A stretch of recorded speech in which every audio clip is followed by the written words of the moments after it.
All right, learner, welcome to another deep dive with us.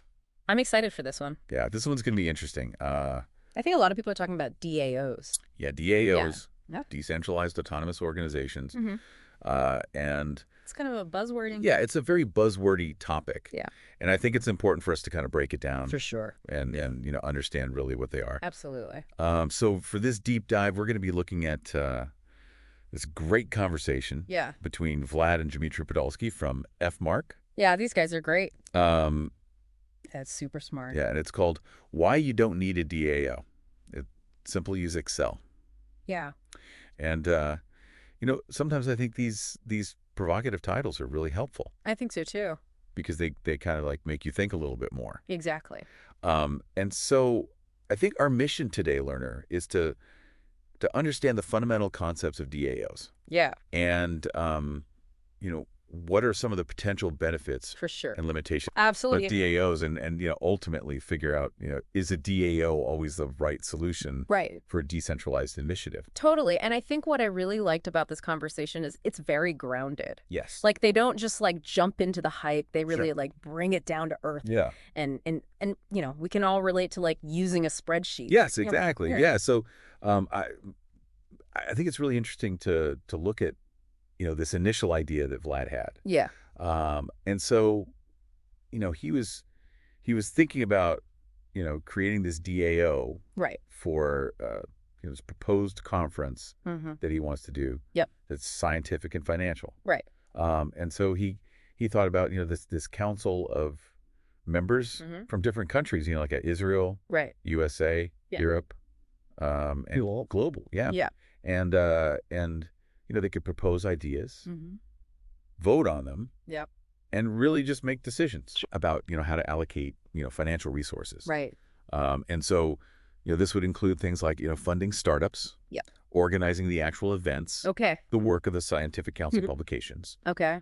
selecting the participants or moderators for plenary sessions. Right. So the whole kit and caboodle. Yeah, so it was a pretty ambitious vision for a decentralized Yeah. kind of Yeah. event management system. Sure. Yeah. There you go. From the get-go. And then Dmitry kind of steps in Right. and explains, what a DAO is. Yeah. And he's like, okay, so it's a decentralized autonomous organization. Right. It's a type of decentralized application, Mm-hmm. DApp. Right. And it's basically, a service Right. that runs on a large number of computers. Okay. And it offers a lot of security because it's decentralized. Mm-hmm. Mm-hmm. And because of that, the results are stored on a blockchain, Right. which makes it really difficult for anybody to tamper with them. Yeah. And so, And that's the beauty of it. yeah, that's kind of the main benefit, Right. of using dApps Mm-hmm. and DAOs. That security is the You security. can't really tamper with the results. You can't tamper with the results. And it's all because of that decentralized nature Right. and blockchain technology. Right. And that also allows you to do things like verifiable voting. Yeah, using private keys. Yeah, using private keys, like you said. which is really interesting. And so, this is where Dmitry kind of like Right. introduces this really important kind of contrasting viewpoint. Totally. And he's like, okay, Yeah. so DAOs offer a lot of security, Yeah. but, They can be a pain. it can be inconvenient. Yeah. A little clunky.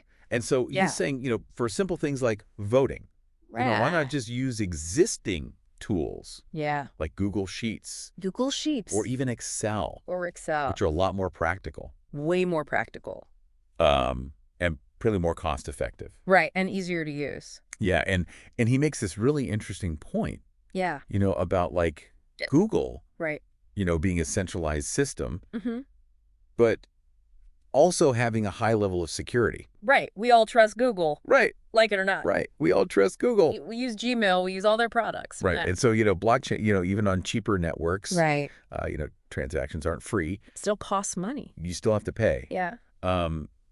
And you need cryptocurrency wallets. Great. You need to set all that up. Which is a lot of added complexity. Yeah. And so The layers of stuff. it's We layers figure out. that, most spreadsheet users Yeah. Your average person don't have to deal with. doesn't want to deal with. Yeah. And these transaction fees. Yeah. Gas fees. They call them gas fees. Gas fees, yeah, like you're putting gas in your car to make it go. Yeah, and so it's like, It's a blockchain fee. every time you want to do something on the blockchain, Yeah, you got to pay a little bit you got to pay to make it happen. to make it happen. It's the cost of doing business. Yeah. And so he gives this really good example, Yeah. about how you could use a DAO Mm-hmm. for something like a decentralized fund. Okay. Yeah. So This is a classic use case classic use case. for a DAO. Yeah. So you got a group of people, Right. they pool their money. Maybe in like USDT or Yeah. something. Or some stable coin or even ETH or Bitcoin, whatever Yeah. they decide. And in return, they get Tokens virtual tokens. representing their share. Right. So if you put in 10% of the money, you get 10% of the tokens. Exactly. Makes sense. Um, And the DAO structure is what allows Right. anybody in that group to say, hey, right. I have an investment idea. Yeah. Let's put this money to work. Let's vote on it. Let's vote. And then, if it passes the DAO, right. automatically executes that investment Right. through a smart contract. Which is another really cool thing about DAOs. Yeah. This automation aspect. So once you set up these rules, Right. it's like you don't need to rely on a third party. Right. It just happens based on the code. And then Dmitry brings up another really important Yeah. limitation of DAOs. Right. And he's like, okay, so Yeah. they're great for facilitating voting Right. and even automating actions on the blockchain. Yeah. But they don't automatically Yeah. handle things that happen in the real world. Right. Exactly. You know? Code can't do everything. And so he gives the example of like, yeah, Mm. yeah, you can vote on a new community guideline, Right. but the DAO itself Yeah. can't enforce that rule. You need a human. You need somebody Gonna to go and do it. Yeah. And so this gap Yeah. between On-chain and off-chain. on-chain decision-making Yes. Right. and off-chain implementation Is is huge. a huge challenge. Yeah, it's something that they kind of like Right. keep coming back to. Right. And so Vlad then kind of explains, Yeah. in a little bit more detail, Right. why he was interested in a DAO Okay. for this conference. Yeah. And he wasn't just thinking about simple voting. Yeah. He was thinking a lot bigger. All right. He wanted to create this really dynamic community Mm-hmm. of potentially thousands of people Right. who are, working in these two worlds, Okay. academic research and fintech. So like real world finance. Yeah. Real love world that. companies that are implementing new financial technology. Cool. So not your traditional banks, Not banks, no. more like the innovator. Right. Innovators. Interesting. Yeah. Yeah. That's a cool idea. And So so he wanted to bring them together. he wanted to bring them together Yeah. and, really use the DAO as a way to democratize Mm-hmm. decision making Yeah. and, resource allocation Yeah. for this conference. That's a cool idea. And so it was really like, Yeah. truly decentralized Centralized approach. to event organization. Very Web3. Yeah. Yeah. And a core part of that vision Okay. was really how to keep this community engaged, Right. not just for the conference itself, Mm-hmm. but like ongoing. Yeah. How do you keep them coming back for more? How do you keep them coming back for more? Yeah. And that's where this idea of a DAO token Right. The tokens. comes in. It always comes back to the token. Yeah. And so this wasn't just about voting. Oh, okay. He was thinking of this token as like a Like a reward. digital social currency Yeah. that, members of the community could earn Mm-hmm. and then use for various purposes Okay. within this ecosystem. Right. So they're incentivized to participate. Yeah. Okay. And so he was thinking, Yeah. this could be used to vote on proposals, Yeah. related to, All sorts of things. yeah, all sorts of things like, Mhm. career growth for Huh. researchers, Mhm. to recognize and reward outstanding research, Mhm. contributions to the community. Yeah. Yo. And he even saw the token Yeah. as like a tangible Symbol of membership, of membership. Okay. almost like a, You're part of the club. yeah, you're part of the club. Yeah. He called them Oh, cool. pioneers. Pioneers. These are the pioneers. Right. And they have their tokens, Mm-hmm. which are like stars, Yeah. Showing their contribution. showing their involvement. Yeah. I like that. And so, And they feel like they're part of something. yeah, they feel like they're part of something. Yeah. That makes sense. And this could be for, Yeah. participating in the annual conference, Right. recommending publications, All right. all sorts of ongoing activities Sure. for Keeps research, them engaged. creating a sense of ownership Yeah. and incentivizing, positive contributions. Totally. Yeah. Yeah. And it's like a lot of online communities struggle with that. Right. Like, how do you keep people coming back? How do you keep them engaged? Yeah. And so what's really interesting here Yeah. is that Dmitry Yeah. immediately Yeah. kind of Steps in with the tech perspective. steps in with this like The reality check. reality check. He's Yeah. like, whoa, whoa, whoa. Yeah. Hold on a second. Hold your horses. Yeah. Just building a DAO on a blockchain Right. doesn't automatically It doesn't magically create create a community. a community. It's not a magic bullet. And he's like, you got to do the work. you still have to do the work. Yeah. The actual community building. Mm-hmm. The human interaction. Yeah, the human connection. All that happens on Web 2 platforms. Right. Like Telegram or Discord. Telegram, Discord. These are the places where people gather and interact. Yeah, that's where the community lives. Yeah. And he's like, that requires active community management. Yeah. Which is a human element that blockchain can't automate. Blockchain can't solve that problem. Right. Yeah. And so it's a really important point. Yeah, it's a really important distinction. Yeah. The technology can provide the underlying structure. Yeah, it can facilitate. But it can't create those connections. Right. It's not going to make people be friends. Right. You still got to put in the effort. And then Dmitry suggests a more practical approach. Okay. Especially in the early stages Right. of Vlad's project. Okay. Why not just use internal centralized virtual rewards? Okay. Similar to Telegram's star system. Yeah. I like that idea. That's simple. And use those for gamification. Right. Rewarding engagement. Without having to deal with. Yeah, all the blockchain stuff. All the blockchain stuff. The cost. Keep it simple. The complexity. Yeah. Keep it simple. At least to start. Yeah, to start. Yeah, test it out. And then this leads to this really interesting idea of meritocracy. Okay. Within DAOs. Interesting. And so a lot of times we think about DAOs as having, complete equal voting power.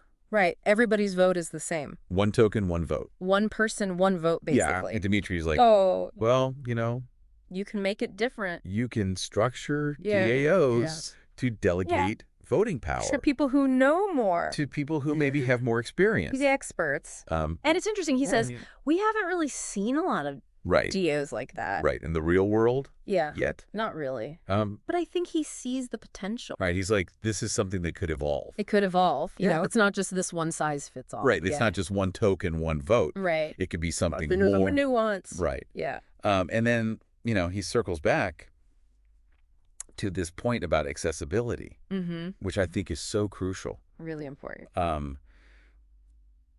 DAOs require interaction with blockchain. Yeah. And so that automatically creates a barrier. Yeah, barrier to entry. A barrier to entry compared to traditional methods. Absolutely. Because if you want to do anything on a DAO, you got to interact with the blockchain. You need a wallet. Yeah, you need to understand. You need to understand all this stuff. You could do all this. And so not easy. And every transaction can involve fees. Yeah, there's gas fees. Gas fees. Yeah. So that can be a real roadblock. A roadblock. Yeah. Especially if you're trying to grow quickly. Which is what Vlad wants to do. Yeah. Like he's got this big vision. This huge community. Yeah, thousands of people. That's ambitious. And so... Yeah, it's a tough one. There's this trade-off, right? Security versus ease of use. Security and transparency of the blockchain. Right. Versus the... familiarity of Web 2. Yeah, the ease of use. Yeah. And Dmitry really and he's like... spells it out. It doesn't have to be either. Right. You can use both. Yeah. The community can form on Web 2. Right. And then you can use Web 3. For things like... stuff that needs the security. The reward. The voting. Voting rewards, that kind of thing. Yeah. So that's an interesting, hybrid approach. Right. And so he gives Vlad some concrete suggestions. Okay. For his project. Yeah. And he's like, create a separate token. Okay. Maybe even NFTs. Right. To represent membership and voting power. Okay. And then you can connect that Web3 layer to something like Discord. Okay. To control access. Okay. So for different spaces or channels. Yeah. If you have the NFT, you get access to the special Discord. Yeah. Like this NFT is your key. Your key. To the inner community. To the VIP section. Yeah. Okay, I like it. Yeah, so it's kind of this yeah, it's a cool idea. Really interesting hybrid approach. Yeah. Cool. And as they kind of continue talking, Vlad shares more details about his conference and what he really wants to do. Okay. And so he's like, I want mobile access to presentations Okay. from, academics, PhD candidates. So you can watch it on your phone? Watch it on your phone. Yeah. He talks about, peer review and voting on the quality of research. During the conference? During the conference. Yeah. So imagine you're at the conference. Yeah. And you can actually, vote on the presentation? The presentation. That's kind of cool. In real time. That's cool, yeah. So the attendees are, shaping the event? They're shaping the event. Yeah. And then... That's interesting. He talks about how the top papers would not just get recognition, but they would also get on stage. Chance to present. Presence at the plenary session. Alongside the bigwigs. Alongside the big names. I like that a lot. It's a good incentive. Which is a huge incentive. For sure. Yeah, that's a good way to, get people accepted. His vision goes even beyond the conference. Okay. Even bigger. He's thinking year-round. Okay. Engagement with ongoing voting. Okay. On new research, publications. Yeah. Online events like hackathons. Cool. So it's like a living community. It's a living... Not just a one-off event. It's not just a one-off thing. That's cool. And so how's he going to make that happen? And he sees this real synergy between academic research, which oftentimes, So lacks real-world data. You don't have the real-world data. Yeah. And the fintech sector. Okay. Which, might lack... Theoretical. The rigorous analytical frameworks. Right. So it's like a perfect marriage. Yeah. You got the theory and the practice. And so he sees this intersection as a breeding ground. A breeding ground for... innovation. New startups. Yeah. Funding opportunities. That's really cool. Yeah. Yeah, I like that vision. And it's... So the DAO is kind of at the core of this, the glue, is this idea of an internal currency. Yeah. The token. The token that would incentivize participation. Yeah. And represent you're standing in the community. Social standing within the community. That's interesting. Yeah. So the more tokens you have, the higher your status. Right. Okay. Interesting. And so what else is he thinking? And he even starts thinking about more advanced concepts, like a web interface, where access is tied to your NFT. Is tied to NFT ownership or token holdings. Okay. So it's exclusive access. Yeah. Yeah. And so, this could even foster the creation of subgroups within the larger community. That's cool. Yeah, I like that. So it's a multi-layered thing. Yeah. He even talks about this really early stage idea of using digital badges. Okay. Or a large display to show potential collaborations between individuals. Based on their interests. Based on their work. Yeah, that's kind of a... And interests... far out idea. It's a really far out idea. That's cool. But, it just shows you... Yeah, it shows the potential. For this technology. It's a technology. To do new things. Yeah. And this is where Dmitry kind of steps in. Right. And he makes this important distinction. Really important distinction between a DAO and what he calls a decentralized autonomous. A decentralized autonomous community. Community, okay. And so what's the difference? It's okay. Yeah. So DAO often implies a more rigid organizational structure. With rules on chain. Rules that are enforced on chain. Enforced by the code. Through smart contracts. Yeah. And Vlad's vision is... Whereas Vlad's vision... a little bit looser. Is this more flexible. More dynamic. Community-driven infrastructure. Okay. Where voting... informs actions off-chain. That happen off-chain. Yeah, okay. So it's not... So it's not as strict. It's more like voting as a guide. Yeah. You know? Okay. Interesting. And this is really important because he then points out